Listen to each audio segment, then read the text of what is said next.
But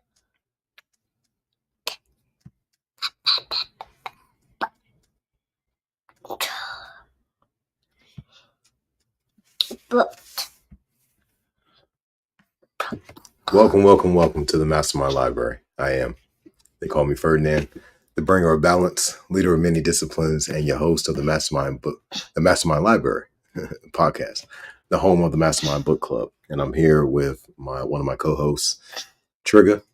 And in our live audience, we have Elijah and Huey. They'll be listening along. So we've been reading from the NeverEnding Story, and today we're going to go ahead and dive right in to where we need to be. Let Trigger do a little entertainment in us until we get started. All right, today we're in chapter 6, the 3 magic gates in the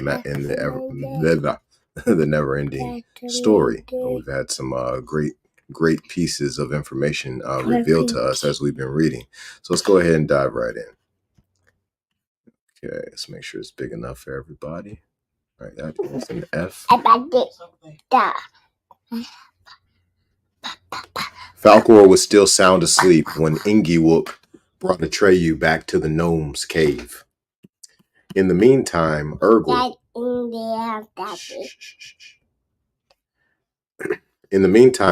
had moved the little table into the open and put on all sorts of sweets and fruit and herb jellies. There were also little drinking cups and a pitcher of fragrant herb tea. The table was lit by 2 tiny oil lamps. "Sit down," Urgel commanded. "Atreyu must eat and drink something to give him strength. Medicine alone is not enough." "Thank you," said Atreyu. "I'm feeling fine already." "No back talk," Urgel snapped. "As long as you're here, you'll do as you're told. The poison in your body has been neutralized, so there's no reason to hurry, my boy. You've all the time you need. Just take it easy." "It's not on my account," said Atreyu, "but the childlike empress is dying. Even now, every hour may count." "Rubbish," the old woman grumbled. "Haste makes waste. Sit down, eat, drink." "Better give in," Ingiwook whispered. "I know the woman from A to Z. When she wants something, she gets it. Besides, you and I have a lot to talk about." Atreyu squatted, cross-legged, at the tiny table and fell to. Every bite and every swallow made him feel as if warm, golden life were flowing into his veins. Only then did he notice how weak he had been. Bastion's mouth watered. It seemed to him that he could smell the aroma of the gnome's meal. He sniffed the air, but of course it was only imagination. His stomach growled audibly. In the end, he couldn't stand it any longer. He took his apple and the rest of his sandwich out of his satchel and ate them both. After that, though far from full, he felt a little better. Then he realized that this was his last meal. The word last terrified him. He tried not to think of it. "Where do you get all these good things?" Atreyu asked Urgel. "Ah, sonny," she said. "It takes lots of running around to find the right plants. But this knuckle-headed Ingiwook of mine, insists on living here because of all his all-important studies. Where the food is to come from is the least of his worries." "Woman," said Ingiwook with dignity, "how would you know what's important and what isn't? Be off with you now, and let us talk." Mumbling and grumbling, Urgel withdrew into the little cave, and a moment later Atreyu heard a great clatter of pots and pans. "Don't mind her," said Ingiwook under his breath. "She's a good old soul. She just needs something to grumble about now and then. Listen to me, Atreyu. I'm going to let you in on a few things you need to know about the Southern Oracle. It's not easy to get to Uyulala. In fact, it's rather difficult. But I don't want to give you a scientific lecture. Maybe it will be easier if you ask questions. I tend to lose myself in details. Just fire away." "All right," said Atreyu. "Who or what is Uyulala?" Ingiwook gave him an angry look. "Botheration," he spluttered. "You're so blunt, so direct. Just like my old woman. Couldn't you start with something else? Atreyu thought a while, then he asked, That big stone gate with the sphinxes, is that the entrance? That's better, said Ingiwook. Now we'll get somewhere. Yes, that gate is the entrance. But then come two more gates. And Yuyu Lala's home is behind the third. If you can speak of her having a home. Have yourself have yourself ever been with her? Don't be absurd, replied Ingiwook, again somewhat nettled. I am a scientist. I have collected and collated the statements of all the individuals who have been there. The ones who have come back, that is. Very important work. I can't afford to take personal risks. It could interfere with my work. I see, said Atreyu. Now what about these three gates? Ingiwook stood up, folded his hands behind his back, and paced. The first, he lectured, is known as the Great Riddle Gate. The second is the Magic Mirror Gate. And the third is the No Key Gate. Strange, Atreyu broke in. As far as I could see, there was nothing behind that stone gate but an empty plain. Where are the other gates? Be still, Ingiwook scolded. How can I make myself clear if you keep interrupting? It's very complicated. The second gate isn't there until a person has gone through the first. And the third isn't there until the person has the second behind him. And Lala isn't there until he has passed through the third. Simply not there. Do you understand? Atreyu nodded, but preferred to say nothing for fear of irritating the gnome. Through my telescope, you have seen the first, the Great Riddle Gate, and the two Sphinxes. That gate is always open. Obviously, there's nothing to close. But even so, no one can get through. Here, Ingiwook raised a tiny forefinger, unless the sphinxes close their eyes. And do you know why? The gaze of a sphinx is different from the gaze of any other creature. You and I and everyone else, our eyes take something in. We see the world. A sphinx sees nothing. In a sense, she is blind, but her eyes send something out. And what do her eyes send out? All the riddles of the universe. That's why these sphinxes are always looking at each other, because only another sphinx can stand a sphinx's gaze. So try to imagine what happens to one who ventures into the area where those two gazes meet. He freezes to the spot, unable to move until he has solved all the riddles of the world. If you go there, you'll find the remains of those poor devils. But, said Atreyu, didn't you say that their eyes sometimes close? Don't they have to sleep now and then? Sleep? Ingiwook was shaken with giggles. Goodness gracious, a sphinx sleep? I should say not. You really are innocent. Still, there's some point to your question. All my research, in fact, hinges on that particular point. The sphinxes shut their eyes for some travelers and let them through. The question that no one has answered up until now is this: why one traveler and not another?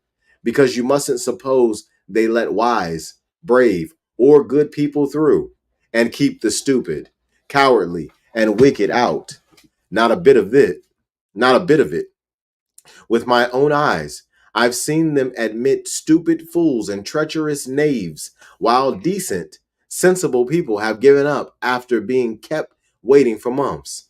And it seems to make no difference whether a person has some serious reason for consulting the oracle or whether he's just come for the fun of it. Haven't your investigations suggested some explanation? Atreyu asked. Angry flashes darted from Ingiwook's eyes. Have you been listening or haven't you? Didn't I just say that so far no one has answered that question? Of course, I've worked up a few theories over the years. At first, I thought the Sphinx's judgment might be guided by certain physical characteristics, size, beauty, strength, and so on. But I soon had to drop that idea. Then I toyed with numerical patterns. The idea, for instance, that 3 out of 5 were regularly excluded, or that only prime numbered candidates were admitted. That worked pretty well for the past, but for forecasting, it was no use at all.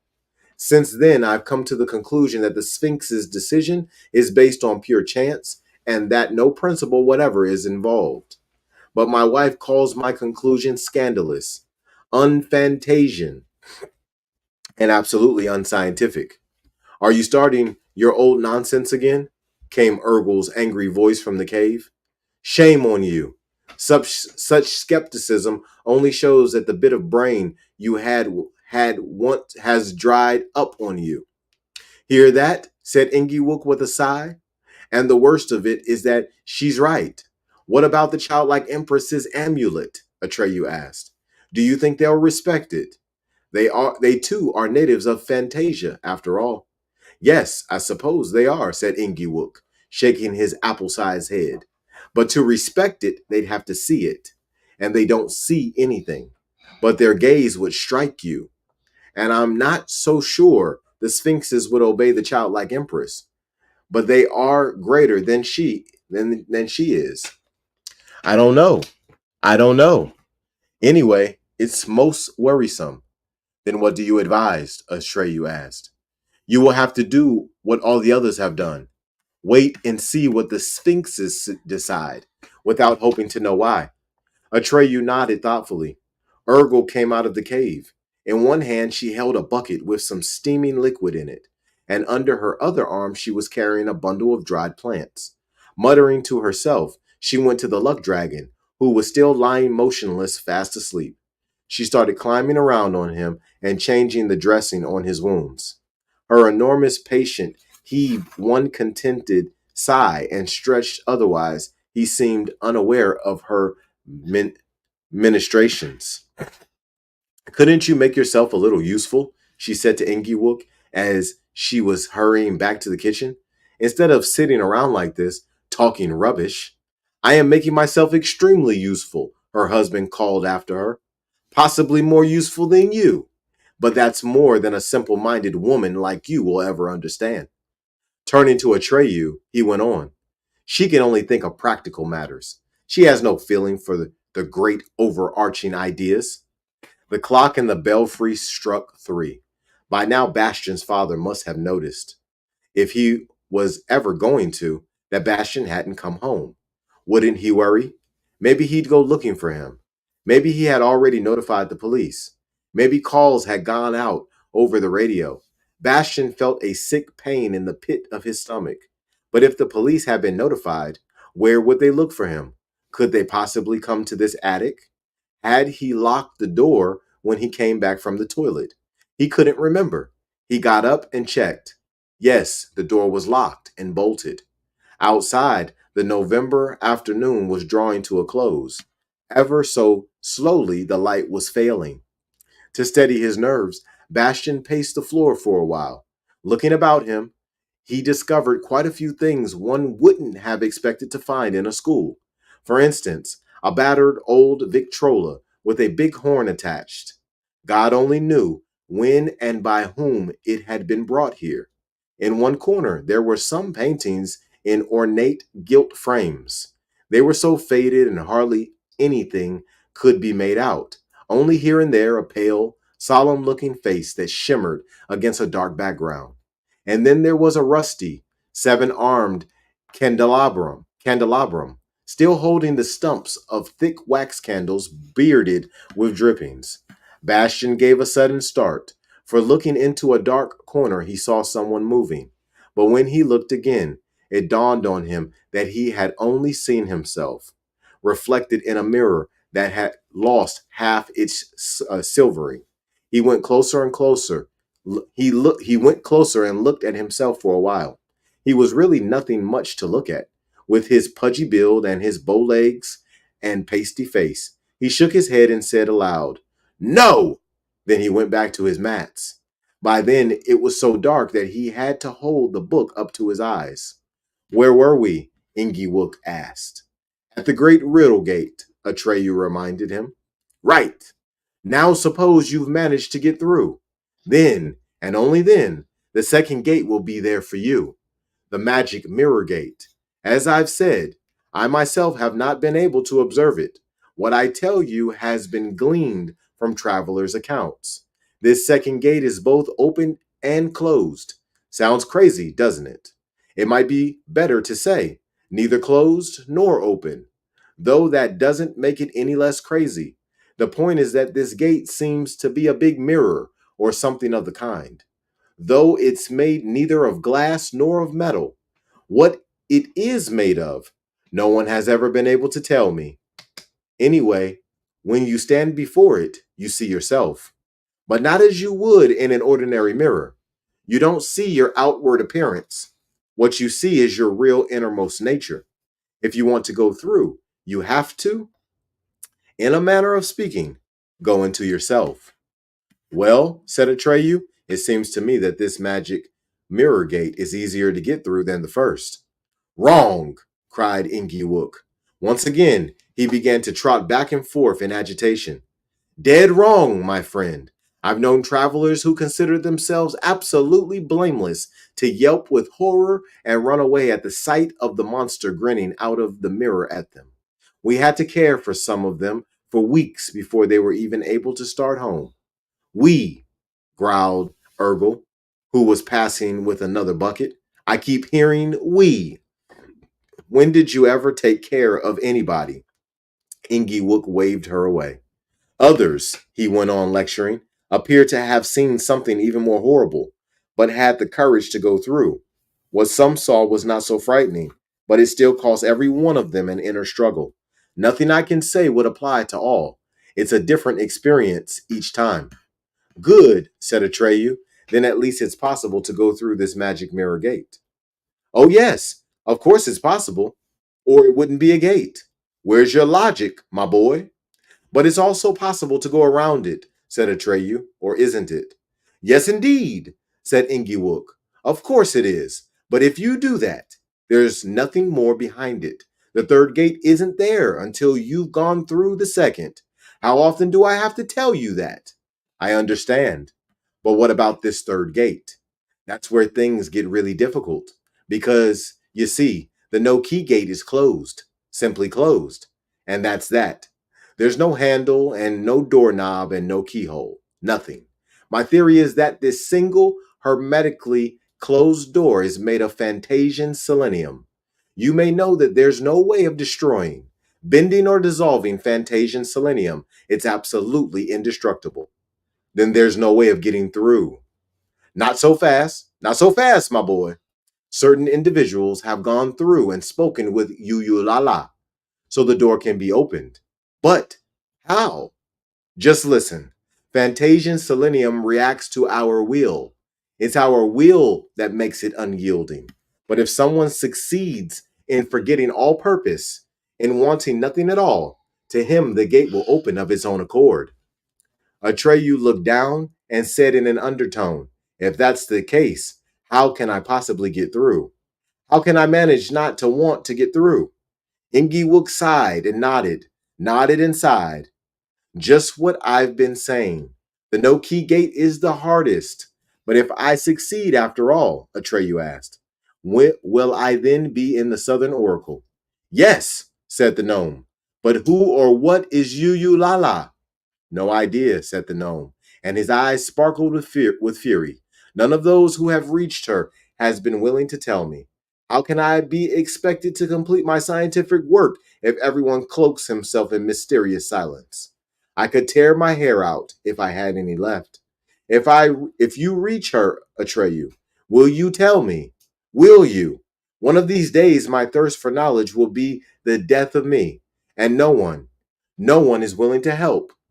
I beg you, promise you'll tell me.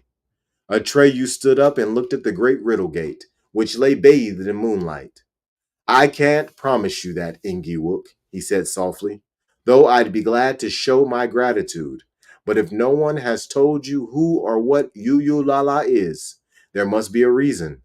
And before I know what that reason is, I can't decide whether someone who hasn't seen her with his own eyes has a right to know. In that case, get away from me, screamed the gnome, his eyes literally spewing sparks. All I get is ingratitude. All my life I wear myself out trying to reveal a secret of universal interest, and no one helps me. I should never have bothered with you. With that, he ran into the little cave, and a door could be heard slamming within.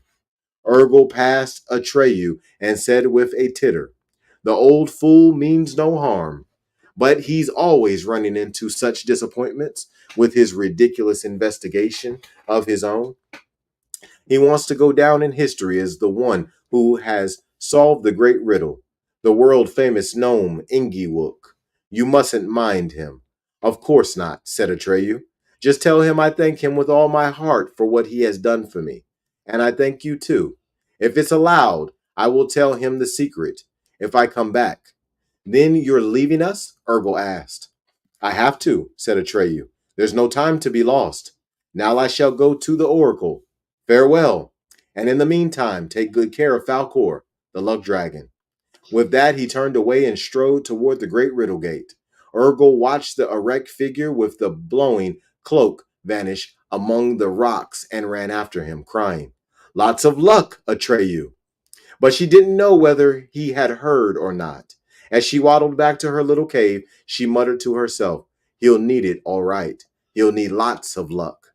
Atreyu was now within 50 feet of the great stone gate. It was much larger than he had judged from a distance. Behind it lay a deserted plain.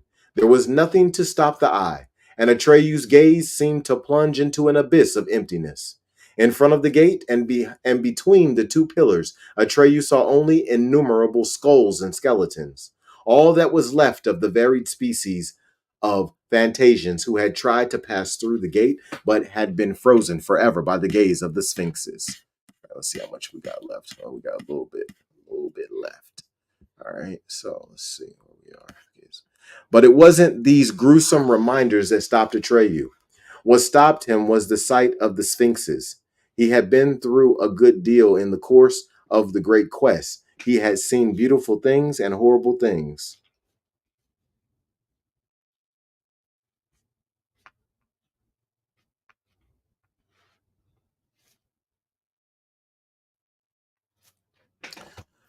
All right, let's see.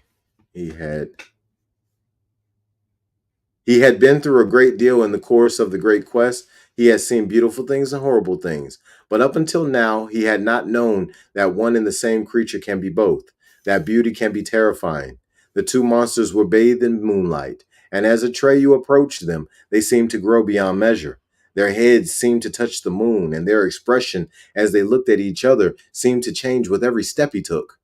Currents of a terrible, unknown force flashed through the upraised bodies and still more through the almost human faces. It was as though these beings did not merely exist in the way marble, for instance, exists, but as if they were on the verge of vanishing, but would recreate themselves at the same time. For that very reason, they seemed far more real than anything made of stone. Fear gripped Atreyu. Fear not so much of the danger that threatened him as of something above and beyond his own self. It hardly grazed his mind that if the Sphinx's gaze should strike him, he would freeze to the spot forever. No, what made his steps heavier and heavier until he felt as though he were made of cold gray lead was fear of the unfathomable, of something intolerably vast. Yet he went on. He stopped looking up. He kept his head bowed and walked very slowly, foot by foot, towards the stone gate. Heavier and heavier grew his burden of fear. He thought it would crush him, but still he went on. He didn't know whether the sphinxes had closed their eyes or not. Would he be admitted? Or would this be the end of his great quest? He had no time to lose in worrying. He just had to take his chances. At a certain point, he felt sure that he had not enough willpower left to carry him a single step forward. And just then, he heard the echo of his footfalls within the great vaulted gate. Instantly, every last shred of fear fell from him, and he knew that whatever might happen, he would never again be afraid. Looking up, he saw that the great riddle gate lay behind him. The sphinxes had let him through. Up ahead, no more than 20 paces away, where previously there had been nothing but the great empty plain, he saw the magic mirror gate. This gate was large and round like a second moon, for the real moon was still shining high in the sky, and it glittered like polished silver. It was hard to imagine how anyone could pass through a metal surface. Atreyu didn't hesitate for a moment. After what Ingiwook had said, he expected a terrifying image of himself to come toward him out of the mirror. But now that he had left all fear behind him, he hardly gave the matter a thought. What he saw was something quite unexpected, which wasn't the least bit terrifying, but which baffled him completely. He saw a fat little boy with a pale face, a boy his own age, and this little boy was sitting on a pile of mats, reading a book. The little boy had large, sad looking eyes, and he was wrapped in frayed gray blankets. Behind him, a few motionless animals could be distinguished in the half light: an eagle, an owl, and a fox. And farther off, there was something that looked like a white skeleton. He couldn't make out exactly what it was. Bastian gave a start when he realized what he had just read. Why? That was him. The description was right in every detail. The book trembled in his hands. This was going too far. How could there be something in a book that applied only to this particular moment and only to him? It could only be a crazy accident, but a very remarkable accident. Bastian, he said aloud, you really are a screwball. Pull yourself together. He had meant to say this very sternly, but his voice quavered a little, for he was not quite sure that what had happened was an accident. Just imagine, he thought. What if they've really heard of me in Fantasia? Wouldn't that be wonderful? But he didn't dare say it aloud. A faint smile of astonishment played over Atreyu's lips as he passed into the mirror image. He was rather surprised that he was succeeding so easily in something that others had found insuperably difficult. But on the way through, he felt a strange, prickly shudder. He had no suspicion of what had really happened to him. For when he emerged on the far side of the mirror, on the magic mirror gate, he had lost all memory of himself, of his past life, aims, and purposes. He had forgotten the great quest that had brought him there, and he didn't even know his own name. He was like a newborn child. Up ahead of him, only a few steps away, he saw the no-key gate, but he had forgotten its name and forgotten that his purpose in passing through it was to reach the Southern Oracle. He had no idea why he was there or what he was supposed to do. He felt light and cheerful, and he laughed for no reason, for the sheer pleasure of it. The gate he saw before him was as small and low as a common door and stood all by itself, with no walls around it, on the empty plain. And this door was closed. Atreyu looked at it for a while. It seemed to be made of some material with a coppery sheen. It was nice to look at, but Atreyu soon lost interest. He went around the gate and examined it from behind, but the back looked no different than the front, and there was neither handle nor knob nor keyhole. Obviously, this door could not be opened.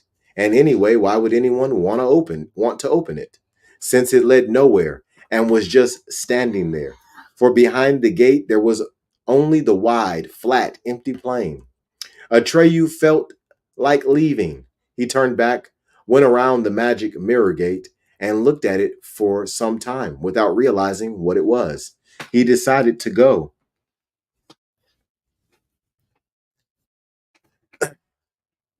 He decided to go away. No, no, don't go away, said Bastian aloud. Turn around. You have to go through the no-key gate. But then turned back to the no-key gate. He wanted to look at its coppery sheen again. Once more, he stood in front of the gate, bending his head to the left, bending it to the right, enjoying himself. Tenderly, he stroked the strange material. It felt warm and almost alive. And the door opened by a crack. Atreyu struck his head through. Atreyu stuck his head through, and then he saw something he hadn't seen on the other side when he had walked around the gate. He pulled his head back, looked past the gate, and saw only the empty plain. He looked again through the crack in the door and saw a long corridor formed by innumerable huge columns. And farther off, there were stairs and more pillars and terraces and more stairs and a whole forest of columns.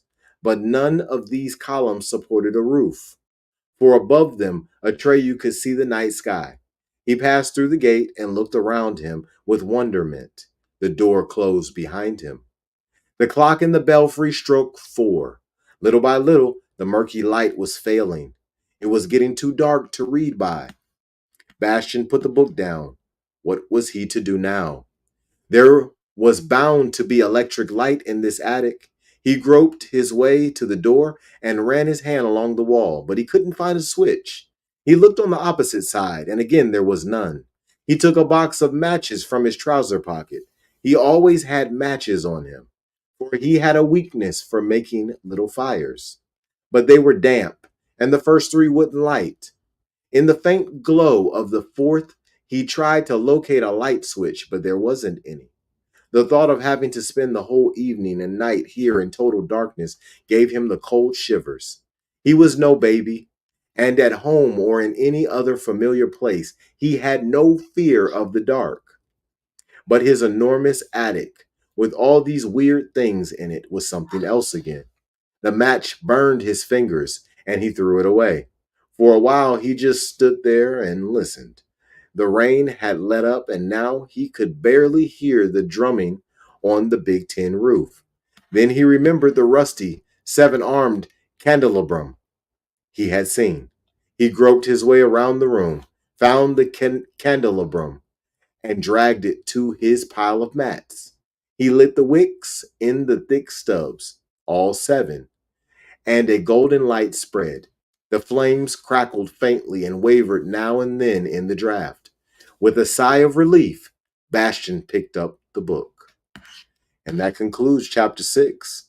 On next episode, we'll be coming back for chapter 7, The Voice of Silence. Hey, I'm excited for chapter 7. I absolutely love this book. My children love this book. And obviously, it gets them nice and relaxed when I read to them. So we'll be back. Episode 80, chapter 7. I look forward to everybody who's going to be here with us. Y'all be blessed. I got to go. Got to knock out some things and expose your gift.